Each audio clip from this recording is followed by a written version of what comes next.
table! Good morning, good evening, and good night, everyone. Thank you so much for watching this video. Here today we're going to talk about the periodic table. You know what I mean? I don't know how to say it, but the periodic table has got to be the worst thing I have ever... Sorry about that, everyone. I'm just not myself today. The pandemic has caused a lot of problems, so I just said, why not? Let me take a shot at the periodic table. Here are all the elements of the periodic table. We're going to start with the alkali metals. So alkali metals are considered one of the most reactive towards heat, oxygen, or hydrogen. So, like my hand right now, it has a whole bunch of lithium batteries on, and wait, they're actually starting to burn. My hand is starting to burn. Why is it burning? Ah! The first of the alkali elements is lithium. Lithium is a metal that is in batteries, as you've heard of lithium ion, and is used to create aircrafts in the airports, the USAF, and much, much more. It is also used to help treat bipolar disorder, or BPD, and specifically with lithium carbonate. Allow me to go a little bit more in depth with batteries, specifically lithium ion. As an alkali, lithium could actually melt or explode if exposed to certain temperatures, which is going back to what is an alkali. It is one of the most least reactive in group 1A and has lots of usage since it is used very common today. Yeah. We will now talk about sodium. Sodium has an atomic number of 11 and is in sodium chloride, otherwise known as salt. Sodium is a metal that is very, very flammable and reacts to water and hydrogen very, very violently. Yeah, it's like... Ah!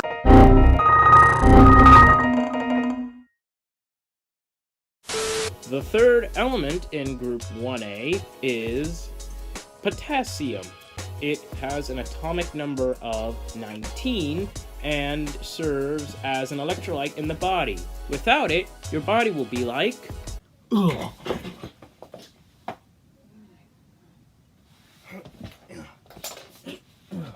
Not exactly the best accurate representation, but for sure end of it, it's going to cause your muscles the inability to contract. So you're going to either get stiff, or your body is just going to be a little flimsy, and you're going to end up a little bit like a rag doll.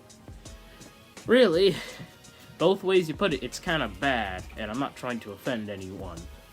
It's now time for the best sounding word in all of the elements. And in group 1A, of course, rubidium! Let's get a little more serious. Rubidium is an element that has the atomic number 37 and is the fourth one in group 1A. It is found in vacuum cleaners and aircraft propellants, so they are both very useful, but they're kind of like, think of it a 60-40, leaning on less normal rather than common in a way. So in a way you could say that it is useful, but in a 40-60 ratio.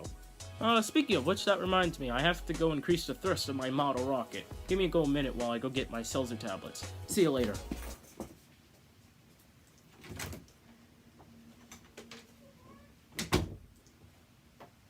Ten minutes later.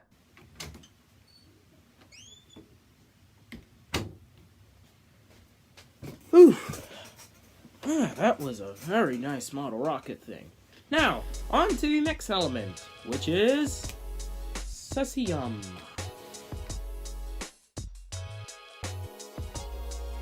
Cesium is the fifth element in group 1A of alkali and has an atomic number of 55.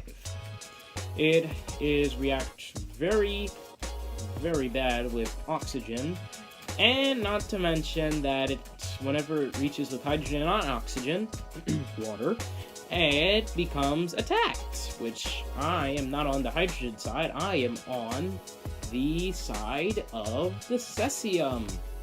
Oh, and, give me a minute. I have to take this. Hello? Babe, hydrogen and oxygen want to destroy you because you are on the side of the cesium. So, bye, have a nice life.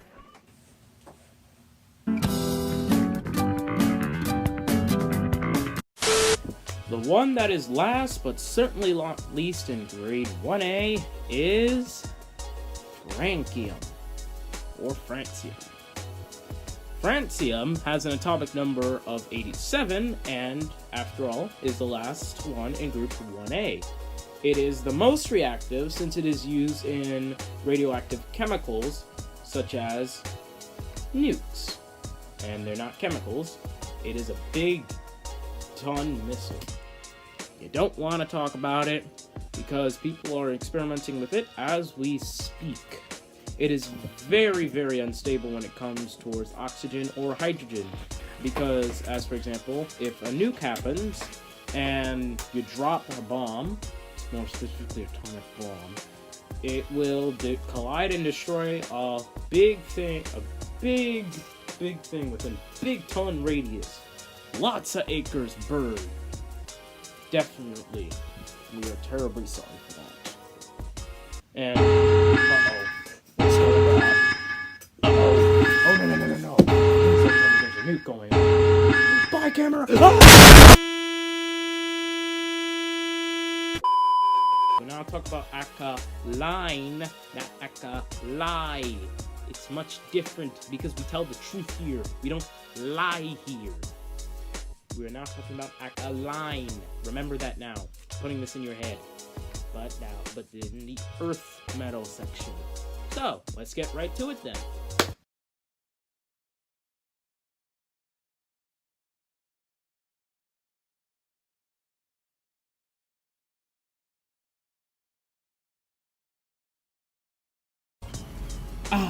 What lovely breeze it is today. Oh dear, there's a bird about to poop on me. Uh-oh. But on that note, we're now going to talk about the alkaline earth metals. So they contain 2 valence electrons, whereas its predecessor, the alkali in this case, had only 1. They are also not as reactive as the other ones, since they are beryllium, magnesium, calcium, strontium, barium, and radium. And each of them have a lot of one thing in common. They have reaction to H2O. So the first one we're going to talk about is beryllium. Currently, beryllium has the atomic number 4 and is used to make nickels, specifically alloys, also to make gyroscopes, springs, electrical contacts, spot-wielding electrodes, or non-sparking tools. Sorry for the distraction. I just love this compass. Doesn't it look nice on an iPhone 5? Just joking. I mean, it's not like it's gyroscope is good. I mean, anymore you could just say it actually affects the nervous system. Magnesium is pretty cool, isn't it? Sorry. Just talked to my friend over there. He wanted to know what magnesium was. I'm guessing that you guys want to know it too. So magnesium has the atomic number 12 and is the second element in group 2A of the alkaline earth metals. What it does, it helps the body regulate a lot of its functions. For example, blood sugar levels, DNA, and lots of more. Excuse me, gotta drink some water. Healthy, and it keeps my blood pressure down.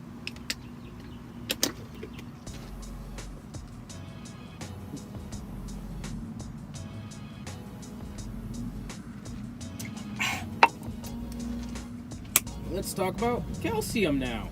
Calcium is one of the most well-known of elements in Group 2A. As you know, it also is the third element in Group 2A as well. It is useful to help create strong muscles for your bones. Not like I'm gonna flex them now, but it could also help you do push-ups and stuff. Without it, your bones will just crack. Your teeth also need it to stay strong. Otherwise, when you bite, you can pretty much break your 15 teeth in just 5 minutes. You don't want that to happen, right? But on that note, it is also used in chalk. So, you know that all old school chalk? And you smell an odorless color on the thing? That, my friend, is one of the things in calcium. Where did my face here? I need it so I can light the fireworks. Oh, man. Oh, sorry. You caught me in the middle of finding my fireworks. But anyways, let's talk about the next one. Strontium. It is very tongue-twisting. Strontium? Like, what? I don't know what that means.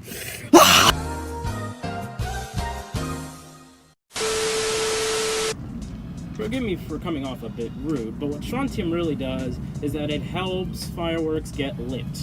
It is highly reactive, so that's why whenever light a firework, it'll be that is strontium being reacted to the match being lit up. It's not a bad thing in my opinion.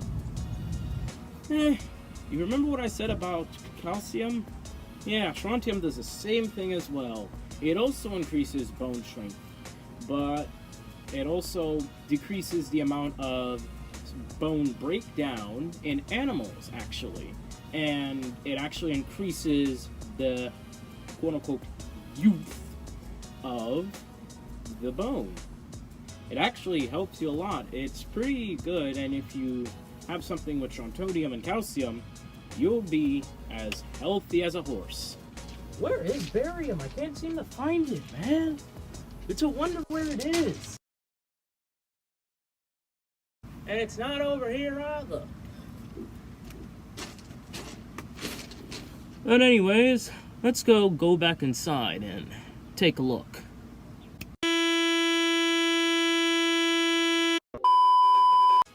Oh man, so apparently I couldn't find it outside, but I found it inside. But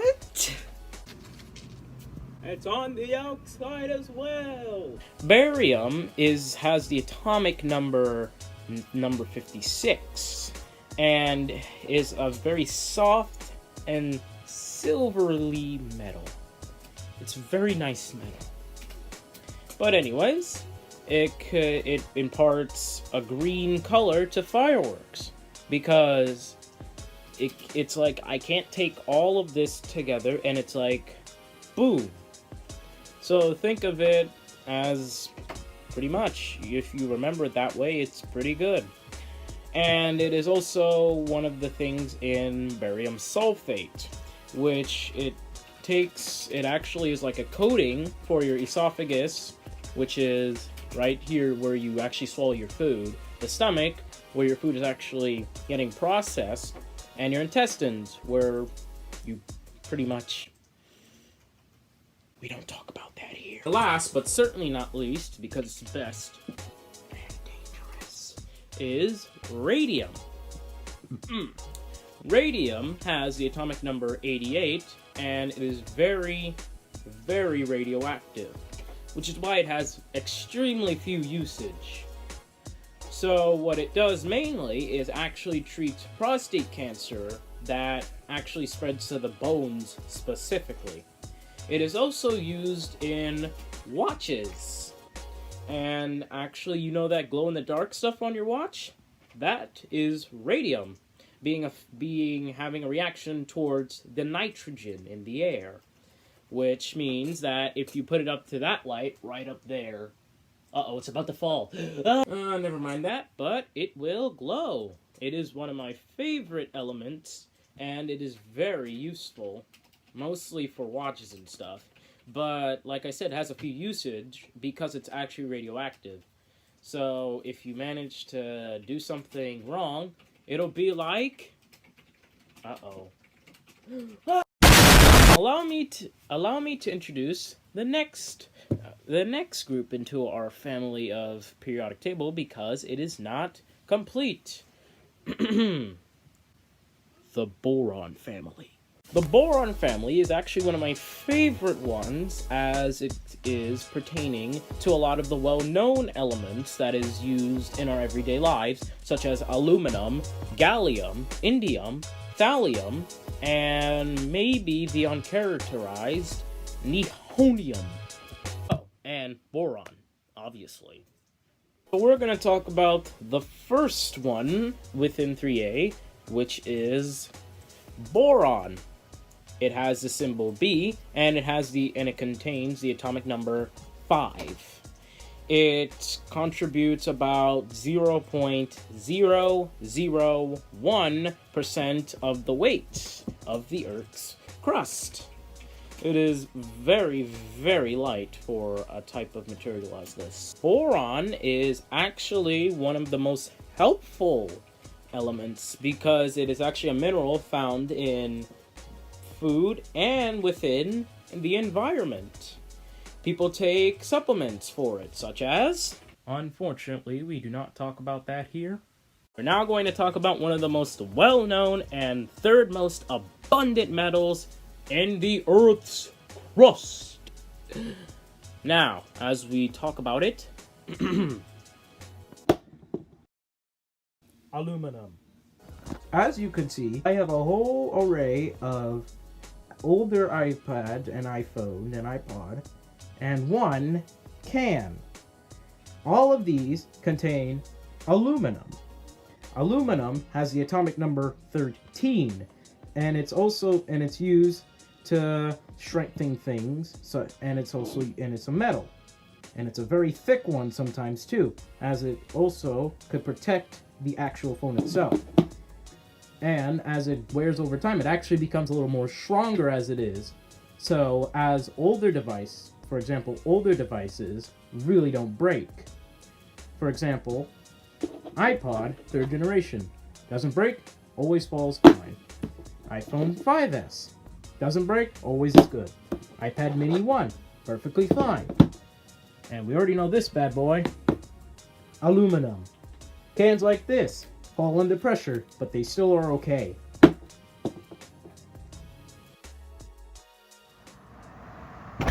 Ah, hi. I did not see you there. I'm just reading up on the carbon family. It's like a nice breath of fresh air, isn't it? You know, apparently there's only 5 of them this time. There's carbon, silicon, germanium, tin, and lead. They are also very well known. They're actually used a lot. Carbon is actually what we breathe every day, and then we let it out every time. Why don't we talk about it right now? So, we'll now talk about carbon. Carbon has the atomic number 6, and is in pretty much everywhere you see. It's what we breathe every day. Without carbon, I don't know what we cannot breathe in. I know. Oxygen. That comes from over there.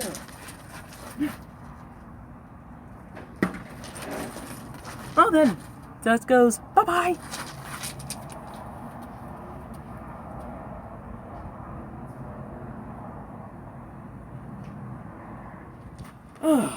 What should I choose? Latex or silicone? Latex or silicone? I don't know what's a good time for pottery. Maybe silicone. Latex. I'm gonna call latex. Oh, I'm sorry. You caught me in the middle of arguing with myself about what is the best material to use. It's either silicone or latex for pottery. Well, I can tell you one thing about silicone, not latex yet. So silicone has the atomic number 14, and it's used in a variety of products, as you find a lot of them in Dollar Tree, and there's Walmart, and yeah, It's also used in pottery, quartz, and lots more. You know, all I could say is that... Oh my. Why didn't I use silicone instead of latex? Ah! You dumb tin can! Ah! Ah! Oh, I'm sorry. I got in the middle of a fight with this stupid tin can! You mean I can't even open this coconut milk? Nah, putting this away. But, anyways, let's see what the actual tin and can does. Well, tin is a metal, is a metalloid actually, and has the same properties like indium, which means it is able to be cut very softly and without much force. Think of it like cutting bread with a butter knife. So, basically its usage, well, tin can, and it's also an alloy in many other different things. And the most common one of all, lead. It is used in everyday life, such as pencils and pens, color pencils, colored pens, you know, all that type of mischievous and boring stuff. I'm just joking. But my point is that it has the atomic number 42. Or should I say 82? Whatever you want to call it. Let's be specific, 82. But yeah, those are its usage, and it's very useful. Super common, and you can find it in just about any place you'll go. You can even find it on the school grounds on the floor. You can just pick it up and, you know, do all that type of stuff. Yeah.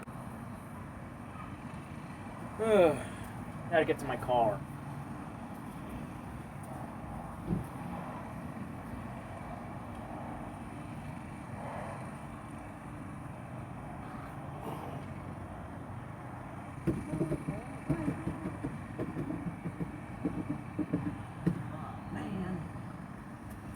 I knew I shouldn't put so much of that nitrous oxide.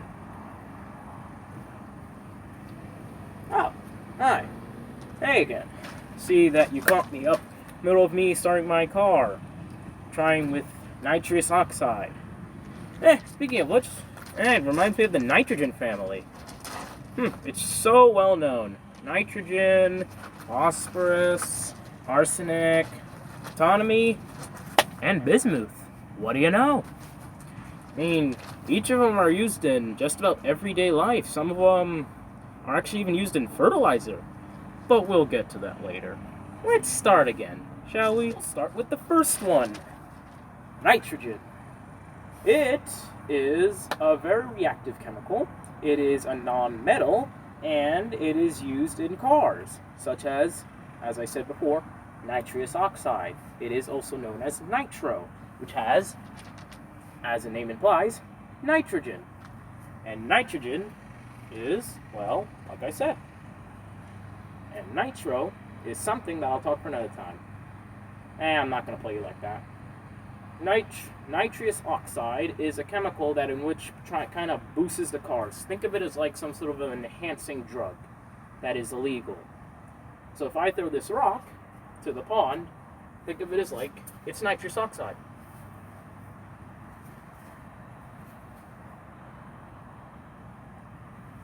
Oxygen. The first one of all. So oxygen has the atomic number 8, and it is not used, it is breathed in everyday life.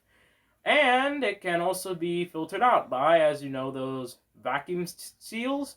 That's what it's used. It's supposed to keep any oxygen in or out. And some people actually use that type of technology, for example, as the earlier CDs back in the day.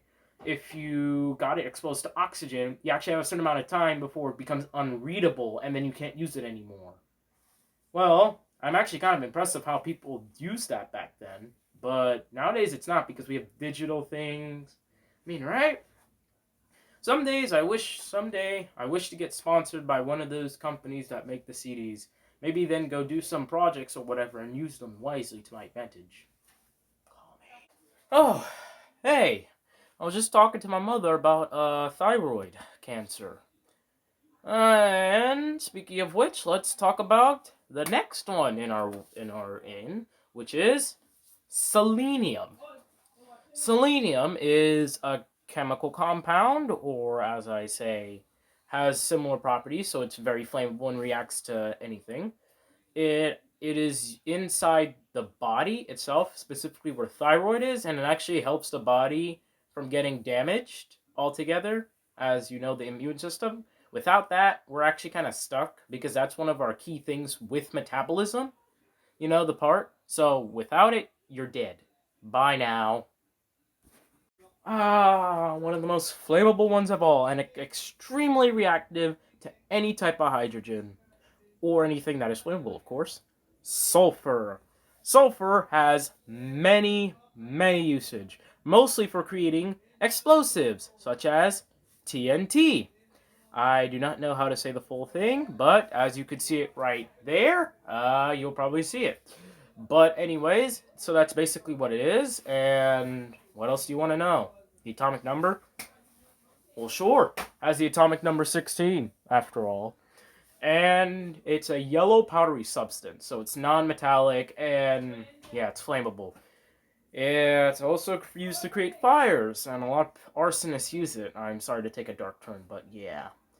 Well, in this day and age, as the pandemic is still going on, yeah, a lot of things have been going on lately, and fires is one of them. Arson means fire. Arsonist is a person who does fires for fun.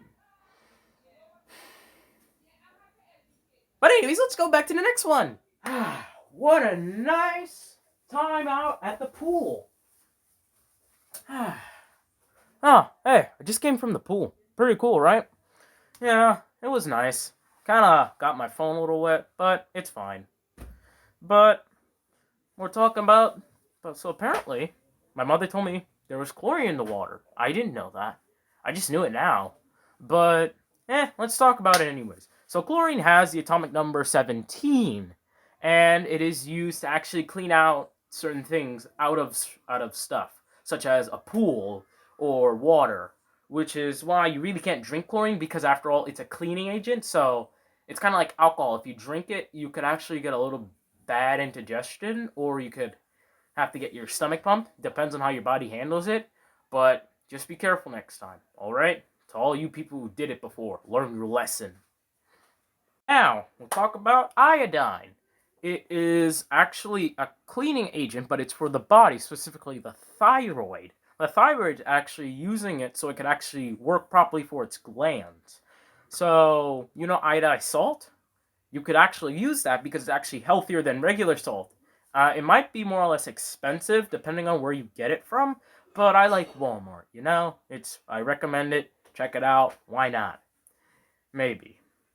But anyways, it has the atomic number 53, and it's pretty cool. I love it. But yeah, you can actually find a lot of it in seafood. It's really good. Unless you don't like crustaceans and fish, or you're a vegetarian. You know? Being a vegetarian is actually being really good because it's your lucky day. You have lots of iodine in your body and your thyroid's working properly. Depends on the person, though. I actually just skipped one, really. It's called Bromine. It actually sounds pretty good because I just met him. Though it's actually pretty bad. But, anyways, no pun intended on that one. But bromine, what basically does is actually very toxic, and it actually can kill people. If you actually inhale its vapors, it can actually kill you. It is the third lightest halogen in the periodic table, and needless to say, it's pretty deadly, because if you swallow it, it could actually irritate the neck, irritate the eyes, and could cause problems with how the body digests it, because after all, you could get killed. Ooh. Oh well, there's nothing I can do about that one. But let's talk about the noble gases after all. We're talking about helium, neon, argon, krypton, xenon, and radion. But anyways, that's besides the point. So each of them actually could emit different colors if ignited at different times. But I'm not gonna let this person do it this time. I'm gonna let my reader do it for me. Hey, reader. Oh yeah. Sorry. So neon has 10. Helium has the atomic number of 2. Krypton has the atomic number 36. Argon has the atomic number of 18. Xenon has the atomic number of 54, and radon has the atomic number of 86. Pretty cool, isn't it, man? Krypton. Superman's weakness. Yet, it's actually pretty useful. It's used for, like, fluorescent lights. And no, it's not like this one. It's like the one outside my house. But anyways, that is well besides the point. It has the atomic number 36, and as all the other ones, it's colorless, tasteless, and odorless. Well, yeah. It's pretty rare, though. It's a rare gas, and it's also inert. Can it kill you? No. Is it possibly able to kill you? Yes. Can it hurt you? Yes. But if there's a lack of oxygen in the room and there's lots more krypton, obviously you have a chance of getting a heart headache, probably also cardiac arrest because you're losing the amount of oxygen. There's more krypton in the air rather than oxygen. But ooh, do I smell bacon? Yummy. Last two on our list is xenon and radion. They are actually stable compounds like krypton. I never said it before, but whatever. It is very powerful oxidizing agents. So it could actually remove electrons from different elements. And it has the potential value as reagents in the synthesis of other chemical compounds. So what do they have in common? Really, they're all in the same group, so they're fine. They both have the atomic number of 54 and 86. It is, like I said, powerful because it's an oxidizing agent, so pretty much oxide. Well, I just happen to be the same guy myself. Anyways, why don't we take a look at all of them, After all, they are considered very, very air-like. They're like a bunch of airheads anyway. But, anyways, no time for the roasting. But, let's talk about helium. Whatever. Helium is a chemical element with the symbol of He, or He, and has the atomic number of 2. It is used in balloons and colors. It's ironically colorless, but it actually could emit a color. And it's a gas, like I said. It's non-toxic, and you pretty much find it in balloons. But, whatever. On to the next one, Hey, Editor Josiah here. Just wanted to tell you, thank you so much for watching. It is literally 11:15 p.m. I've been spending up all day on this Sunday now. Look, for anybody who might see this is October 18th, 2020, and this really took a long time. So please consider giving a like and a sub, as it is very appreciated. And thank you so much for watching. Oh, it was a long one. As you can see, it's actually dark, and it's really, I'm really tired. So, the last clips here were actually done a few minutes ago, so it might be a little mixed up. I'll fix it up the next time. Thank you so much for watching. I'll see you next time. See you later.